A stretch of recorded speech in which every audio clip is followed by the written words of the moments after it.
in Oxford today. Ole Miss gets a win, 24-21 over Washington State. It was a hideous football game for Ole Miss. They did win, so there's that. I mean, they won the game. That is the important thing.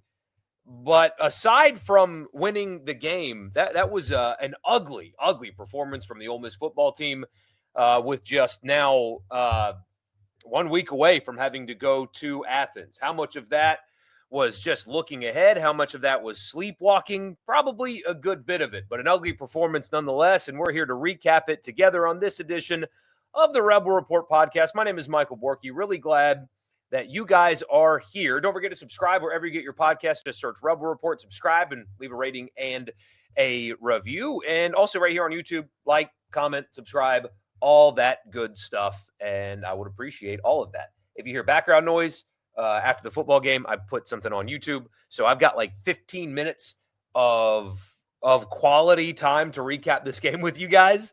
And then I got to get back to being dad. So glad you guys are here. Podcast is brought to you in part by Toyota of Brookhaven. Check them out at toyotaofbrookhaven.com. That's their website. You can see their online inventory. They're also off of Exit 40, obviously in the great Mississippi city of Brookhaven. And they will take care of you. They'll also give you $1,000 off on me, any in-stock new Toyota. When you buy it, $1,000 off before anything else. Just off the top, $1,000 if you just tell them that I sent you. They've got great in-house financing, one of the highest-rated service departments in the state. Toyota of Brookhaven will take care of you. Check them out, toyotaofbrookhaven.com or Exit 40 in Brookhaven.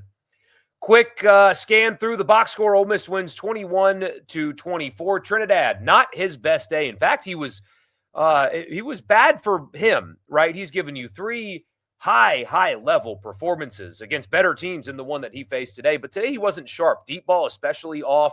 Missed a couple of intermediate routes as well. He was 20 of 29 for 253 and a pair of touchdowns. But that stat line doesn't tell the story. He was really off today. And we'll get to some of that more in a second, to be honest, because I think there was some way overreaction to the game that he played today. But we'll get to that later. Kewan Lacey, without him, Ole Miss does not win. For a period of time, it felt like he was the only player on the field that showed up ready to play today. 24 carries, 142 yards. That's 6 per carry. Trinidad also had a rushing touchdown in the game. This was a game where you were hoping that you would get a lot of carries for Logan Diggs and Damian Taylor, and that just didn't happen because Ole Miss could not find themselves a lead in this game. Daquan Wright led the Rebels in receiving. He had 80 yards and a touchdown. Dejon Stribling had 63 yards. Caden Lee had 3 for 56 and a touchdown. Ole Miss lost a fumble. It was a fumble from Trinidad, obviously. Leading the Rebels in tackles was Cam Franklin. He had a sack and a half. Wyatt Williams had 6 tackles as well. So did Taj Chambers and TJ Daugherty. I think the Ole Miss defensive line in the second half was pretty good. Uman Mielen had a sack. He missed another one as well. Will Eccles had a big sack there on the final possession for Washington State. For the Cougars offensively, I mean, they threw for 219 on 7 per. So it was fine for the Ole Miss defense in spots anyway. They ran for 127 yards on 4.5 per. They had that long of 46. Take that away and maybe, not the same, but you can't take that away. Horrible run fit from Sage Ryan and just not good. Not good for Ole Miss really in any phase of the game besides Kewan Lacey. I mean, without him, Ole Miss loses the game today, and it was really, really sloppy. Uninspired. All of the adjectives that you want to throw out there are accurate. Uninspired, sleepy, slept-walked, whatever. I mean, this is a Washington State team that's given up 59 points twice this season. Not a banner day for the Ole Miss offensive line. I issued a mea culpa after the LSU game, but today is why I was so concerned about the offensive line, because they showed some of this in earlier games as well. Not a banner day for them at all.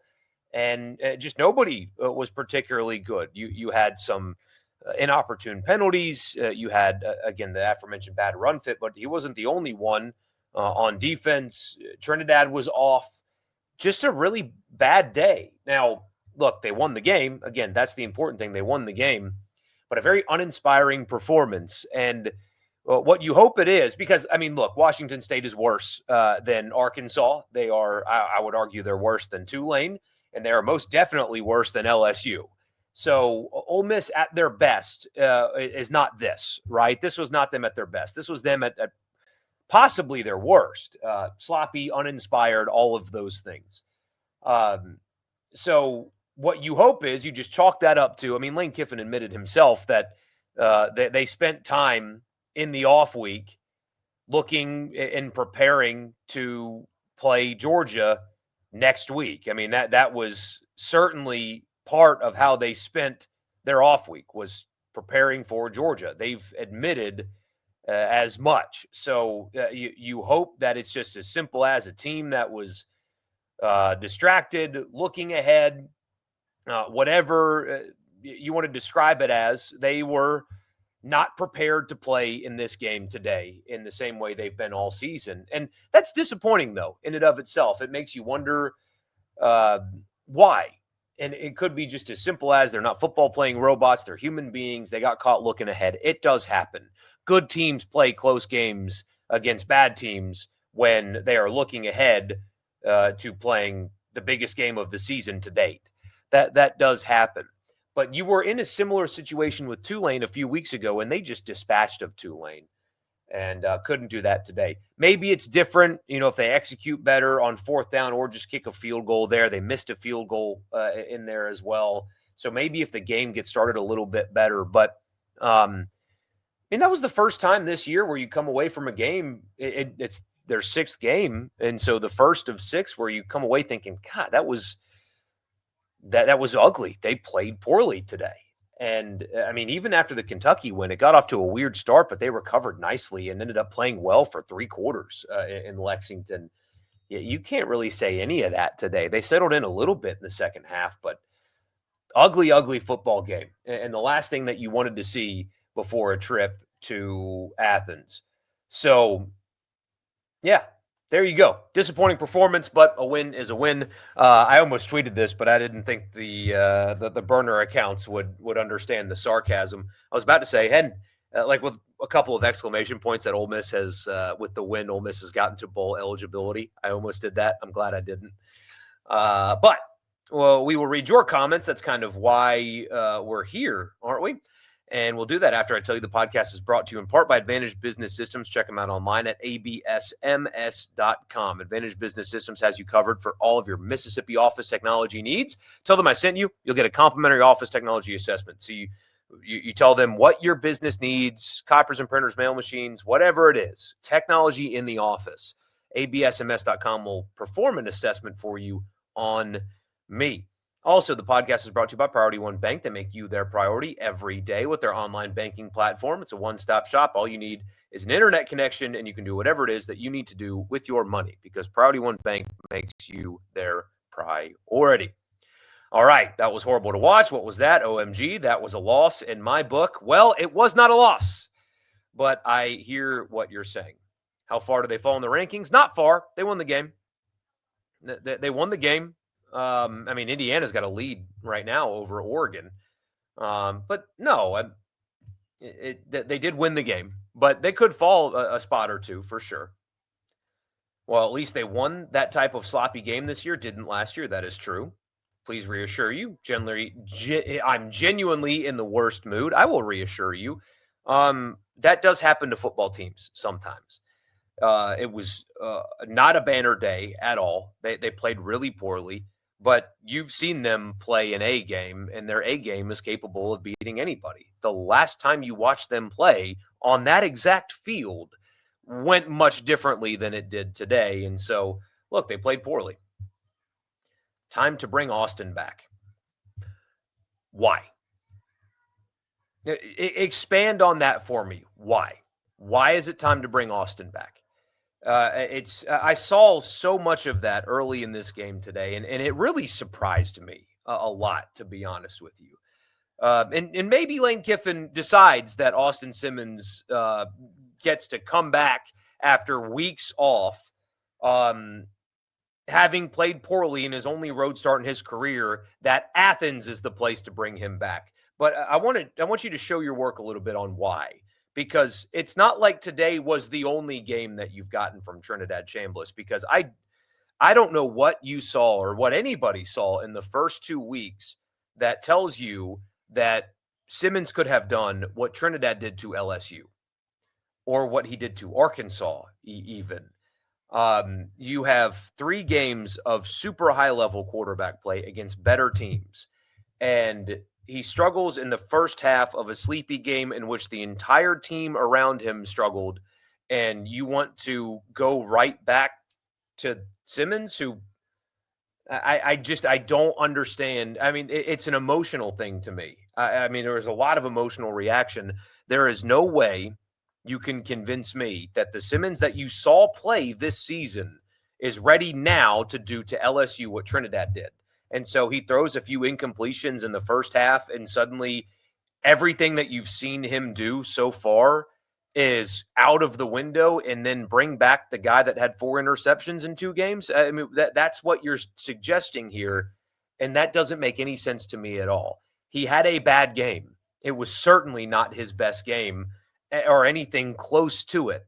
But does that mean you throw away your 3-game sample size of his play against better competition and just bring in the guy that had them in a hole in Lexington because of poor throws and bad decision making? I don't see that at all. And again, maybe Lane sees it differently, but I think the Trinidad sucks go to Simmons stuff today was hyper emotional, and there's a reason Trinidad played the whole game. I mean, Simmons not really 100% anyway, but come on. Have you already forgotten about the other 3 games that he's played this season? Have you already forgotten about that? Survive in advance? Yeah. That game was more stressful than the LSU game. Agree with you there. Kewan Lacey, that is all. Without Lacey, they lose big time. I agree. Going to forget that ever happened and glad they're undefeated. Yeah. Play bad against bad opponents. Save your good games for the good opponents. You could play good against bad opponents too. That is possible. Kewan Lacey deserves a medal for valor. No kidding. I sure hope he got his flowers in the post-game speech in the locker room. I'm still, trying to scroll Twitter and see if there's any quotes. Apparently, Kiffin refused to answer whether or not he considered making a change at quarterback. Well, he didn't. So I guess it doesn't really matter if he considered it because he didn't.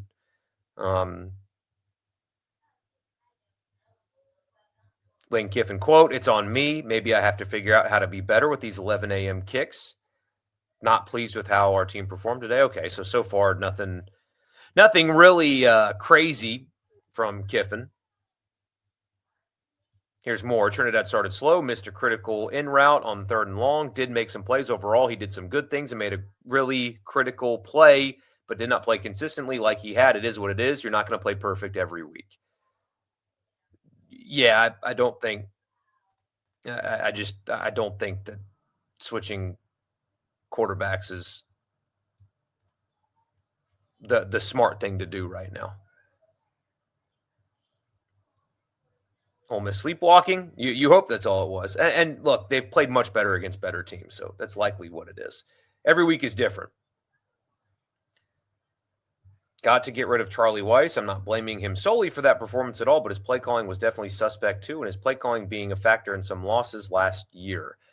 Well, but if you're going to be mad at him today, what about the first 5 games? And also, it's not his fault that his quarterback could not complete passes on open routes. I mean, Trinidad had a bad game today. Offensive line wasn't particularly good today.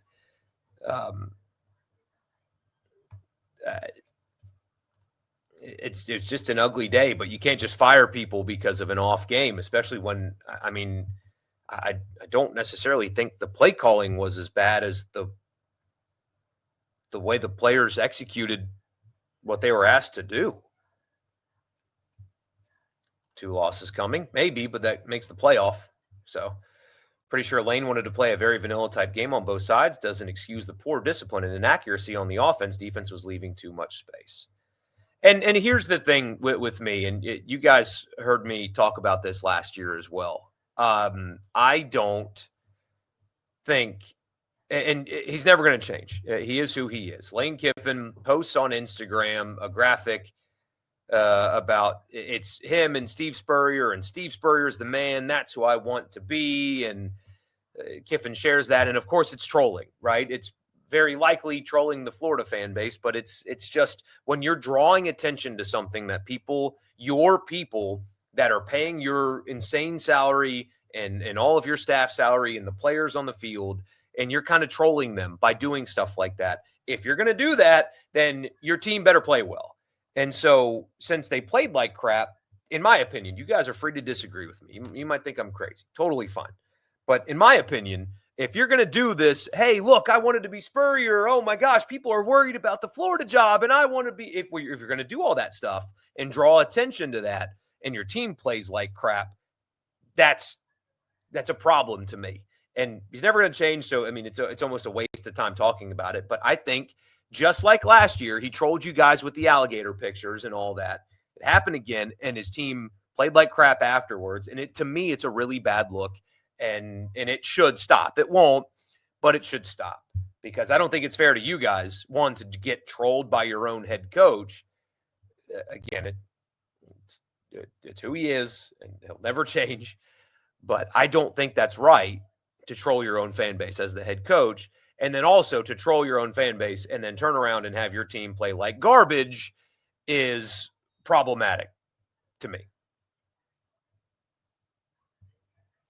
I believe every one of their scoring drives was aided by a penalty on 3rd and 4th. Yeah. Back to poor discipline and decision-making. Looks out of position. Who was out of position? Are you talking about on defense? In your opinion, what do you think was causing the offensive struggles? All of it. The offensive line wasn't great today. Quarterback struggled, especially early. All of the above. At the very least, they'll pay attention this week. Makes you wonder how a young team will react. Yeah. Hope the excuse was they were practicing for Georgia, didn't spend any time on Washington State. I'm afraid it's that they're overrated. It could be. All 3 of Washington State's drives were extended on a penalty that would have otherwise ended the drive. Add in the 4th and goal fail and red zone penalty plus fumble, and this game could have been 24+ if they were awake. Yeah. 2 of the touchdowns look like the corner safeties got mixed up and led to wide open receivers. Continuation of sleepy teams after a bye continues. I mean, Kiffin did kind of warn everybody about this. He does not like bye weeks for whatever reason. Here it is. Lane Kiffin, quote.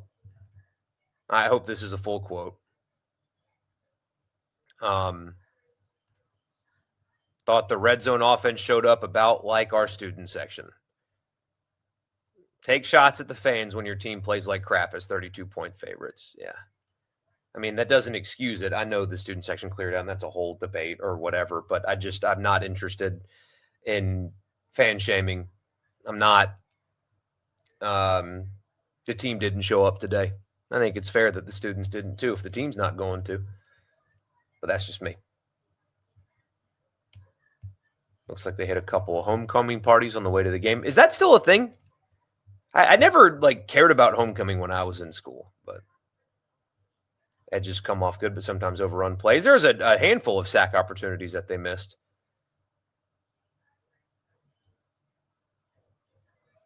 Who cares where you fall in the rankings? Yeah, I mean, just take care of business and it's fine, yeah.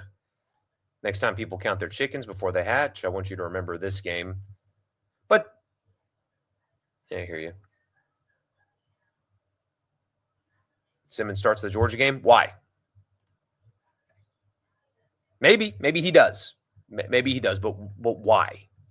What would be the football reason after seeing his only 2 starts and then Trinidad's 4? Why is that the better option to go to Athens and start? tell me more. I'm certainly not right often, to be honest. But tell me more.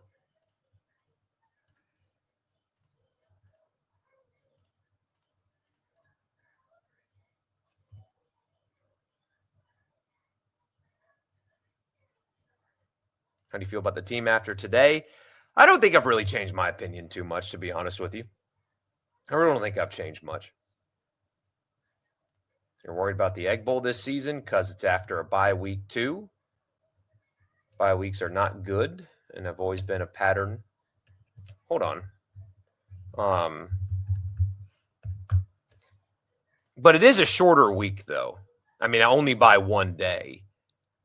But I have a feeling it'll be easier to keep their attention after a bye for Mississippi State than it is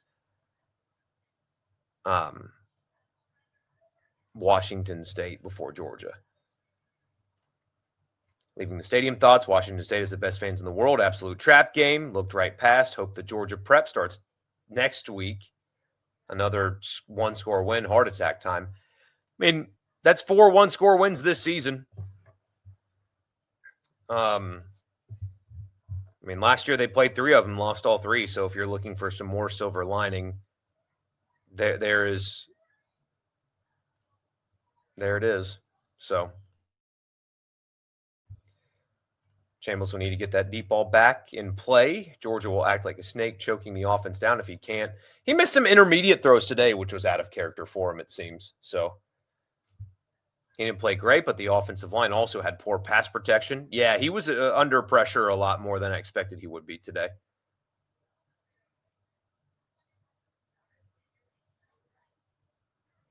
Simmons' ability to throw downfield is the difference, but then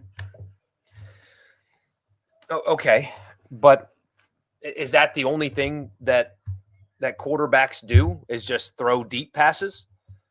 What else do they do? I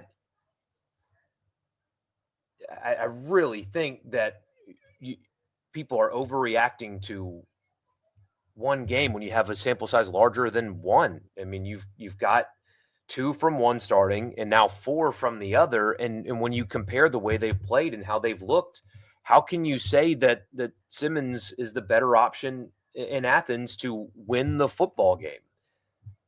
Just by deep passes? But what else? We'll see. I mean, maybe Kiffin goes to Simmons in Athens for his 3rd start of his career, 2nd on the road, coming off of an ankle injury, missing a month and a half.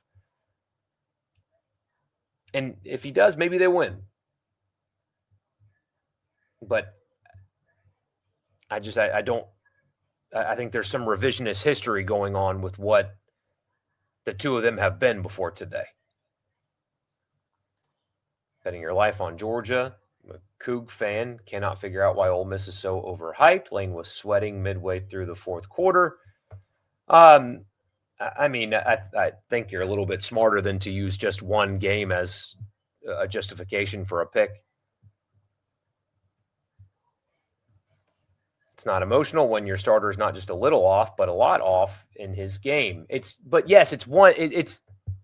Yes, the stakes are high. And yes, he was off this game. He played poorly. But you have other games that he has played at a extremely high level. The last game that he played was 400 yards of offense against LSU. Exceptional throwing the football, making plays with his legs, controlling the offense, being accurate, being under control. And suddenly all that gets thrown out of the window. That's the part that's emotional to me, is all of the things that you have seen, you've totally forgotten. And now just go back to the first guy who put you in a hole against the worst team in the league. I don't know. We're just going to have to disagree there. But now that I've said all this, Lane is going to 100% see it the way that you do. And yeah. Focus on the O-line today. Literally lost count of how many times they were just standing around after missing blocks. No, Jake, you can't question the offensive line. Can't do it. 3 things. Did they spell Lacey enough? He looked tired at times. That was a big key of mine going into the game. Is Perkins playing the right position? Yes, for the next level. Will Simmons be QB1 before the season ends? Depends on how Trinidad plays in Athens, I guess. Favored by 34, won by 3. Of course, it's reasonable for Ole Miss fans to have concerns. Absolutely, it is.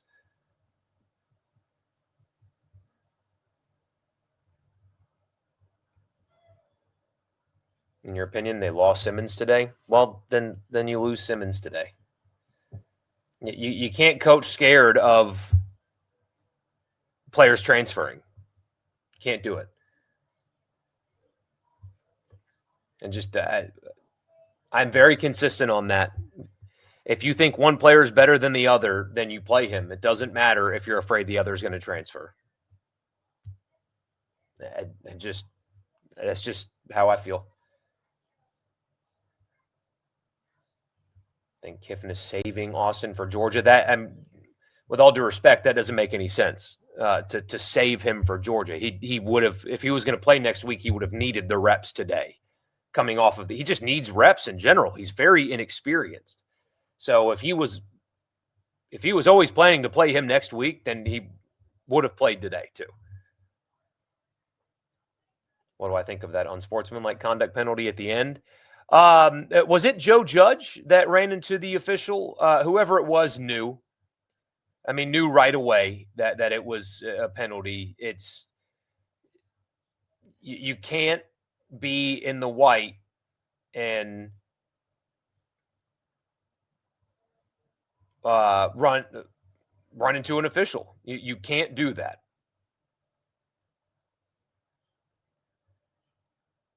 I do like this quote from Lane, though. That's not what we're supposed to do. We get paid a lot. They get paid a lot. That ain't the product we're supposed to put out. Apparently, he told the team that. I like that. I like that a lot from him. Wasn't just Trinidad. The majority of the team looked like they slipped. Oh, they were slipped. Yeah. The bye week blues happens to teams who are hot. Seen it dozens of times. It chokes rhythm and momentum. Didn't help that the fans didn't fill the stadium. That stuff matters. I'm just going to have to disagree a lot with the chat today. I'm not, and I'm very consistent with this as well. I'm not a fan shamer. I never will be. It's Washington State at 11 o'clock in the morning. I understand if a family, and by the way, crowd was pretty good today. It's not like it was horrible. The student section left, and that hurt the look of it. But I will never fan shame. It was a morning kickoff against Washington State. If every seat wasn't full, if people weren't jacked up with energy, I understand why. I get it. The team didn't show up either, but blaming the crowd for the team's performance is not something that I will ever do, ever. But I am overly pro fan. I always think of the fans first and will defend you guys with every platform that I have, because I think that you guys get the short end of the stick all the time, constantly. There's an extra home game for you this year, so you're having to spend so much money already. Your tailgate tent has gone up so much. My God, parking off campus is like $100 for conference games for you to get on a bus and get bussed into campus. It's ridiculous how much you guys have to pay for this stuff. And if you decided to take a week off, I understand, because not everybody's made of money. Not all 65,000 people that go to Ole Miss football games have a bunch of money that they can just drop everything every weekend and spend a few grand up in Oxford. So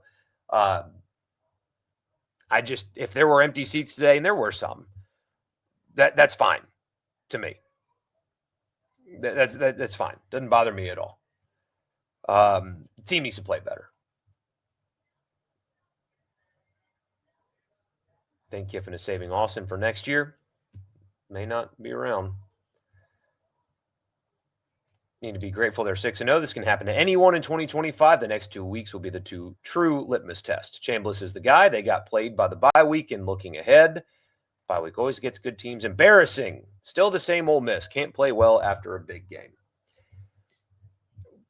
When you say here, I'm going to push back on that. When you say still the same Ole Miss, what do you mean by that? The same one like under Lane Kiffin? Because I mean they're 6-0 and they'll be ranked somewhere around number 5 again. They have 3 SEC wins already. I don't. I don't know what you mean by still the same Ole Miss. Yeah, they didn't play well today, but they're in pretty incredible shape considering that this was supposed to be a rebuild season anyway. Not a single person expected Ole Miss to be the number 4 team in the country on October 11th. So they're in fine shape at the moment.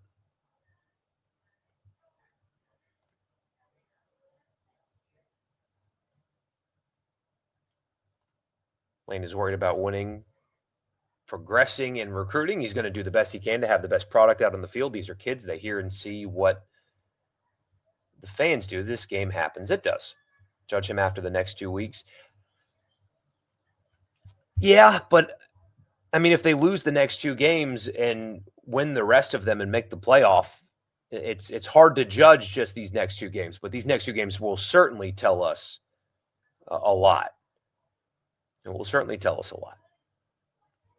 So it's interesting. It's hard to react to games like this because it's like they did win, and I mean they're number 4. They're all these things now, but they did play poorly. And if they play like that, they're going to get, forgive my language, everybody, they're going to get their asses kicked next week. I mean, absolutely just walloped next week. So, but if they play the way they did against LSU, they've got a real chance to go to Athens and win. We'll just see what they can do. Trinidad's got to be much better next week. I assume there's going to be a lot of games played with that publicly anyway, and we'll see. I mean, there's a very real chance that that I'm wrong, because I often am, but we'll see. We will see. Appreciate you, MC. Thank you, man. Really glad that you're here. Really appreciate the super chat, man. Totally unnecessary, but thank you. Thank you, man. Really appreciate you. Does seem every time coming off of a bye, Ole Miss plays sloppy. Their head coach hates him. He very publicly hates bye weeks. He was not shy about that at all. Not shy about that at all. So, and they're saying all the right things. I mean, I'm trying to read through these press conference quotes right now as they're happening. And I mean, Cam Franklin saying the same thing. Just unacceptable, all that good stuff. Should have been better prepared, those kind of things. So, they're saying all the right things. Good on them for that. They understand that they're so much better than they played today. They are so much better than they played today. So, appreciate you, Jeff. Aiken, South Carolina. Awesome, man. Well, as you can see, although my Paladins are getting smoked right now, so not real thrilled about that. But Ole Miss gets the win, 24-21. They survived. That is what they did. They survived. And at least that happened. And now buckle up and get ready for what Georgia presents to them next week. And, man, Georgia's got a tough one tonight. Georgia's got a really tough one tonight in Jordan-Hare. So kick back, relax, enjoy the football for the rest of your day. And your team's 6-0, way ahead of schedule on the rebuild anyway. And have fun. Enjoy it. And I'll see you guys tomorrow night to recap the weekend. I'll see you guys then. Really appreciate you. Enjoy yourselves. Your team won a game. It was horrible. Doesn't matter. Doesn't matter. I agree with you, Baron. This is good for Trinidad. It's good for everybody on this team. It's good for the fact that they won this game. They can really, I mean, again, forgive my language, earmuffs, they can get after. He can't hear me. They can get after their ass in practice this week and humble everybody if they needed to and get their focus back.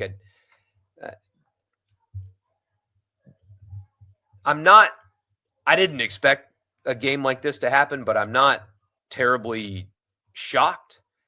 And they need to settle in and play better. We'll see if they can. I'll see you guys tomorrow night. Really, really appreciate you. And again, tomorrow night, 9 o'clock. See you then.